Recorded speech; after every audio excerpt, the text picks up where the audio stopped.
You're listening to the broadcast on the Focalizer Network, the only show that covers all your favorite fandoms, with your host, Justin Thomas. What is going on, everybody? It's Justin Thomas here, and today we have your top 10 Song of Ice and Fire characters that didn't make the cut to HBO's Game of Thrones.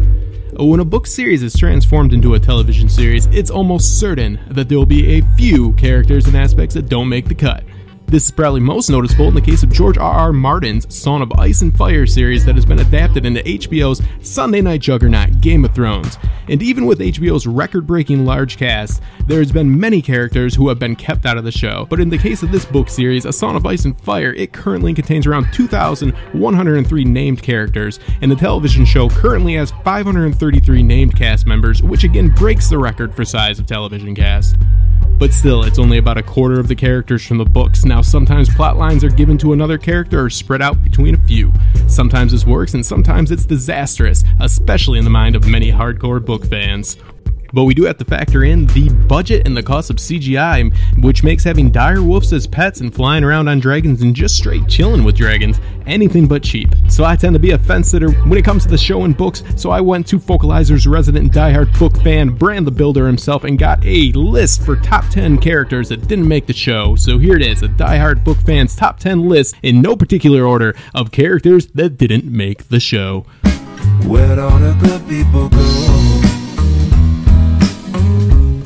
I've been changing channels, I don't see them on the TV show.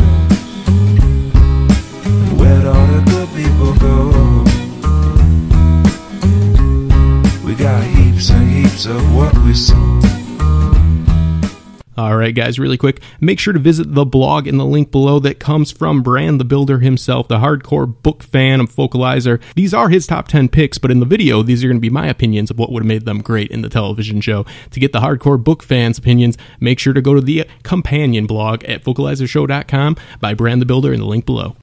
Number 10, Aerys Oakheart. Aerys Oakheart makes his appearance early in the series in the first book, A Game of Thrones. Sir Aerys is a member of the Kingsguard. He competes in the Hands tourney along with other Kingsguard knights. The tournament is far larger in the book series, and he's also present in the throne room where Sir Barristan Selmy is dismissed, and he laughs at his former sworn brother's shame. So besides that dickish behavior, Sansa and Arya are still rather fond of this knight. But he does eventually end up getting sent to Dorne, and I think it's pretty obvious that the show did not want to further explore Dorne, and fans, both book and the show, can agree we didn't want them to continue to explore that mess they made of Dorne anyways. But maybe with the inclusion of characters like Aerys, they would have been forced to approach Dorne in a better manner. Number 9, the Ghost of Highheart. The Ghost of Highheart walks with a gnarled black cane. She has white hair so long it almost touches the ground, but when you consider that she's only 3 feet tall, that's not that impressive. She is known to be a possible witch or even one of the children of the forest.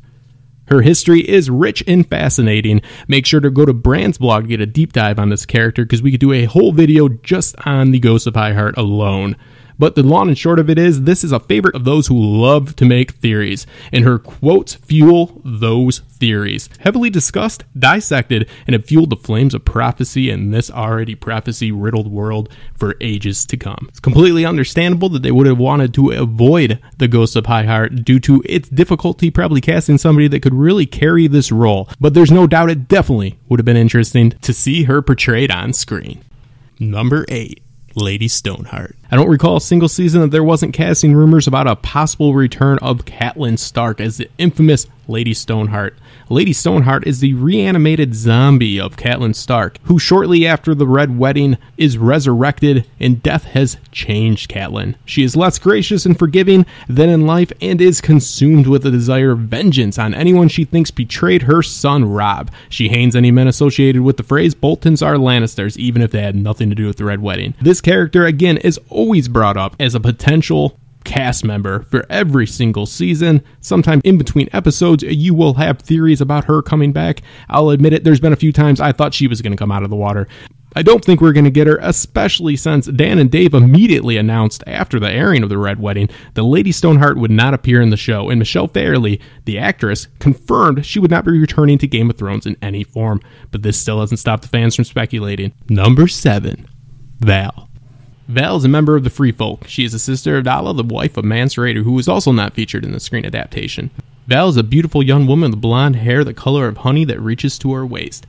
Val doesn't look like your average wildling. She has high, sharp cheekbones and eyes which appear pale gray or blue. She's slender with a full bosom. She certainly has a lot to add to the story, from interacting with almost all the major northern players and even at one point being possibly considered for the Lady of Winterfell.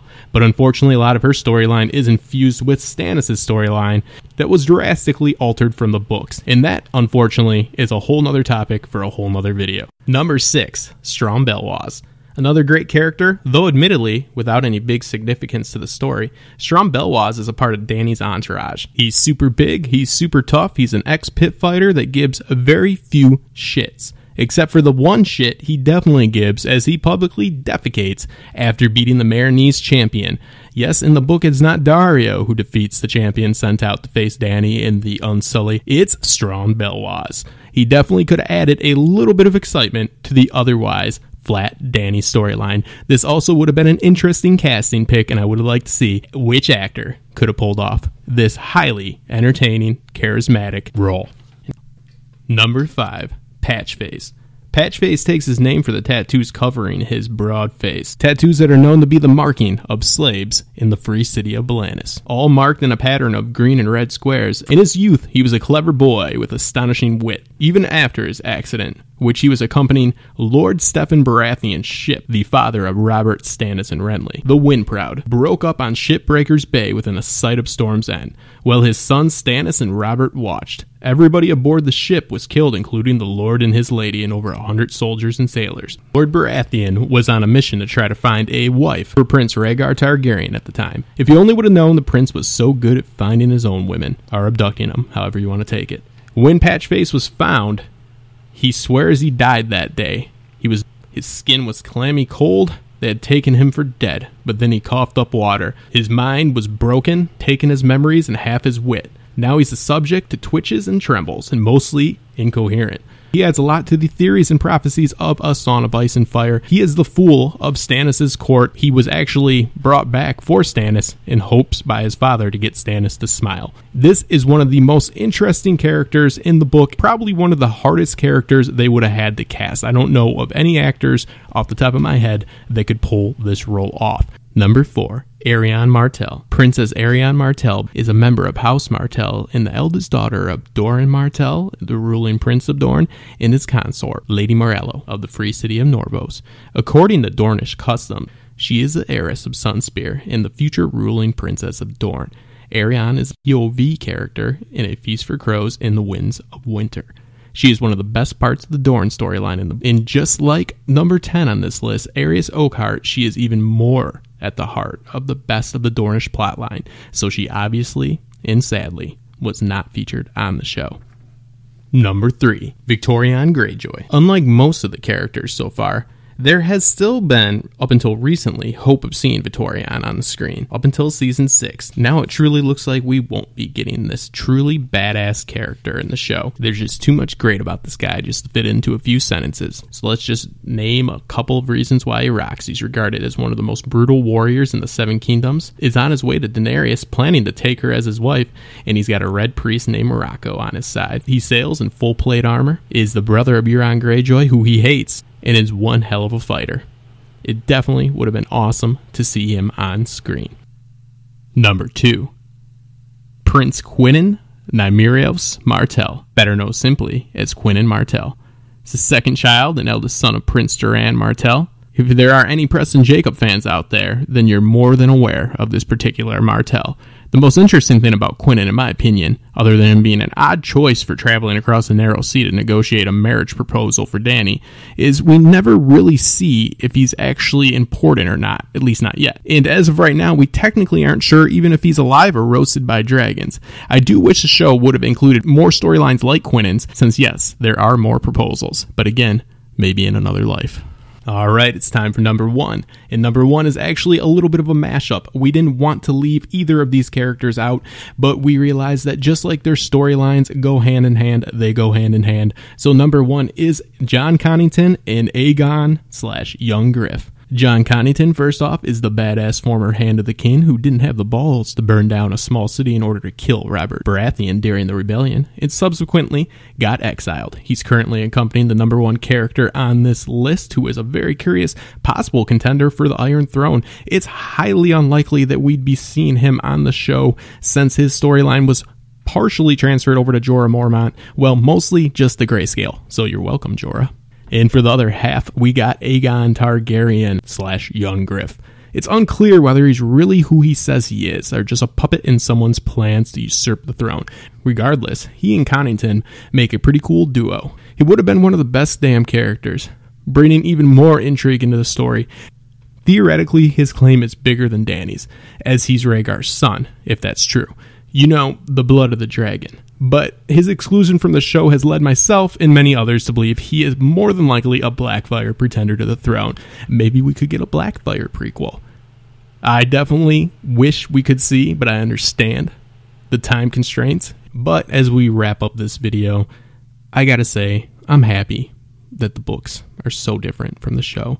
And I'm happy the show is the show and the books are the books. That means we can sit back and enjoy them as two separate properties. Yeah, we might know the broad strokes of what's going to happen before Winds comes out, but with how vastly different it's already going in the characters that are alive in the book and dead in the show and vice versa, we know we're up for a lot of surprises. And this show has brought so many people around to go read the books that probably wouldn't have read the books and vice versa. So, thank you guys. I'm Justin Thomas. Make sure to look in the description box for Brand the Builder's in-depth, I'm talking deep dive. He's adding characters. He's a book fiend. That's why I love to have him on the crew. So make sure to check out his blog, the companion blog, and we're probably going to do a few more of these. And just a heads up for you guys out there, if anybody's wondering exactly what Focalizer is, it's a little bit of a network we have put together. It's myself and a few other creative, like-minded people that like to write blogs or looking to make YouTube videos, podcasts, people that are interested in the same fandoms that we cover, which is The Walking Dead, Game of Thrones, Vikings, Westworld, Black Sails. We're going to be doing some American Gods stuff. Really, we're open to anything. We're going to be doing some movie reviews and things like that. So if you are a content creator of any type and you are interested in some of the things that you see on this channel, the Justin Thomas Show is just on the Focalizer Network. I started it, but the people that we have on are completely independent. Like Brand the Builder, who's doing the companion blog for this video, is completely freelance as far as you look at it technically. Anybody that wants to come on, we don't take money. We're not trying to share revenue or take revenue or anything like that. We're just trying to get like-minded people together and create great content. There's a great community of people out there in YouTube that are helping each other for people that are just starting like this network. So if you guys are interested, even if you just are interested, contact me. All my information's below. I'm easy to get a hold of. As always, I'm Justin Thomas. Go to focalizershow.com and check that blog out. And you guys are the best. Make sure to like and subscribe. Let's get these subs up on the YouTube channel. All right? We'll see you guys in a few.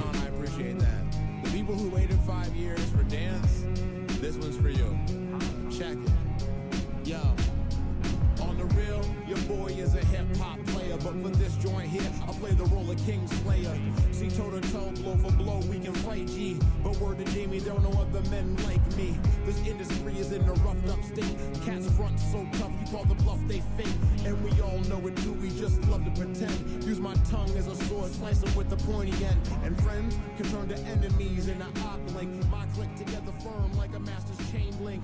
We got skills, and yes, we're so ill. Our brotherhood was formed underneath.